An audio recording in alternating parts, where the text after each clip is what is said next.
What is up, everybody? My name is Aaron, aka Brick Matrix, and I am back with another custom review for you guys today. I have in front of me the Recusant class Light Destroyer, aka the Commerce Guild Destroyer. This is another custom ship that I had built in the past, and I would like to, review it for you guys while I'm starting to work on the main components of another video that I'm going to be doing. But just some basic outline. This thing is about 1,000 pieces. A very basic build. It wasn't too expensive. Didn't really have any rare pieces besides one that I can definitely attest to. To give you some short background on this ship, it originally was originally was called the Commerce Guild Destroyer. It was its main purpose was to protect the shipping lanes, the galactic routes that they use to ship their goods and freighters and trade goods and whatnot. And as the start of the Clone Wars, they were donated to the Separatists by the Commerce Guild, and they actually had the roles completely flipped into attacking shipping lanes rather than protecting them. Now, this ship did make a brief appearance in the Clone Wars animated series. It was briefly used by General Grievous, I believe, in one of the episodes. And Anakin flies a shuttle and lands it near the engines, and they break into the ship. And I forgot. I'll try to find the clip and post it in the video. But it was a really fun build. It was very basic. It has a skeletal appearance because the ship itself isn't really manned by any humanoid type species. It is a droid controlled ship, meaning it's like the Vulture droid. The whole thing is basically flown and piloted by a droid brain, and its complement is mostly droid soldiers, battle droids. So it does have like a skeletal look because it doesn't really need like any anything for like hospitality, or it doesn't need to be pressurized. It doesn't need to have all the amenities that comes with like a humanoid vessel. So because of the skeletal appearance, it does look a little bit unfinished in places, but that's really just how it's meant to look. If you look at pictures of it, it does look kind of bare in some spots. And I feel like because of that, it was kind of hard to design, and with the scale, it was hard to fill in every little detail, and sometimes you had to sacrifice. And I know people have commented on this saying it looks unfinished, but I think the designer did the best he could do with what he had at hand. There is I believe three different types of Commerce Guild destroyers. There's the light destroyer, the medium destroyer, and the heavy destroyer. Like I said, this is the light destroyer. They all have the basic same outside appearance on top, except for the medium and light destroyers have more plated hull underneath the underneath side of it, and they have more weapons and whatnot. So maybe in the future it'll be fun for me to maybe mod this model into a medium or a heavy version of the destroyer. So that's basically all I have for my first thoughts and first impressions. And I tried to get in touch with the designer. His name is Primus. He was the one who came up with the original design to this model. He didn't really create any instructions. He just posted them to his webpage, and left it to other people to take his designs and build them and modify them. I actually bought this design from a guy named Diego off of eBay.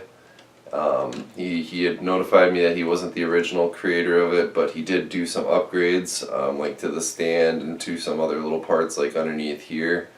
So like I said, I couldn't get in touch with the designer. I would have liked to ask him some questions and answers for you guys, but sometimes it's just hard to get a hold of people, or they just think I'm another person trying to email them for information, so they don't give me a response. So let's get into some close-ups of the build, and we'll go from there. Alright, this ship is a pretty decent size, as you saw from my last video with the invisible hand. I did have it sitting next to the invisible hand, and it was about the same exact size as the same exact length of the invisible hand. So, you know, it does have a decent size to it. It's a very thin design here in the middle of the ship.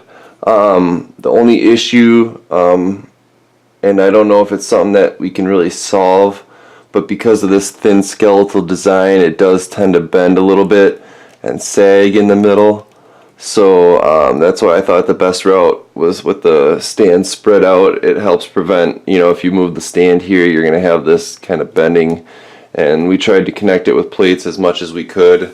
And because of the details, you really can't fill it in with Technic because it will affect some of the greebling that you need to do in there.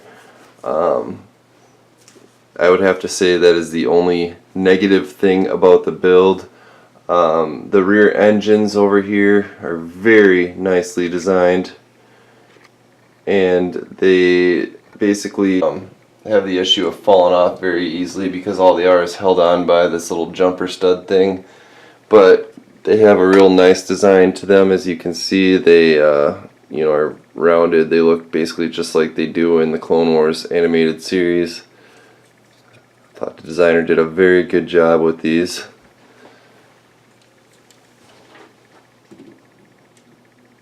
And they just clip on like that and just sit on there. There is a large amount of greebling on this build. As you can see, you know, the whole top of the build is just minor greebling and parts, the whole side. So there is a lot of small parts that go into the build. Like I said, there was one rare piece that I came to encounter, or that I did encounter, and it is right here. It is these arch pieces. It is like a half arch, it's like 1 thick by 3 tall, but it's like a half arch. And like the inverted slope on the invisible hand, it only comes on, I believe, 1 set, and only 2 of them in that set. So, you know, you do need 6 of them, and you know, sometimes you may have to order those from multiple sellers. The front, where the turbo laser cannon is, it's kind of hard to see because it's black, but this is where some people had the complaint that it didn't really look finished. So what I did is I added in, it does look like it has like a rib cage underneath, so I added in, you know, that little part myself to give it some extra, you know, detailing. And I thought that worked pretty well. Otherwise, the underneath side is just basically the flat version of the upper hull. It does have one big turbo laser mounted on the front and another laser cannon. The top is basically just those light bluish gray antennas. You can choose to use them with the black levers, or you could choose to go with all black on top and bottom, but the ones that are all gray, light bluish gray, are actually harder to find, and they cost more. You can see the top. I mean, like I said, everything flows really well. It looks really good in my opinion. You know, I really don't have any complaints besides the sag issue. Again, we're using a lot of these sloped wedges type pieces, curved wedge, curved slope pieces. Got a ton of little half arches right here that you're going to need. You know, lots of tiles and jumper tiles. And yeah, I mean, that's really, I have all that I have for this particular review. You know, if there's anything else you guys would like to know, feel free to ask.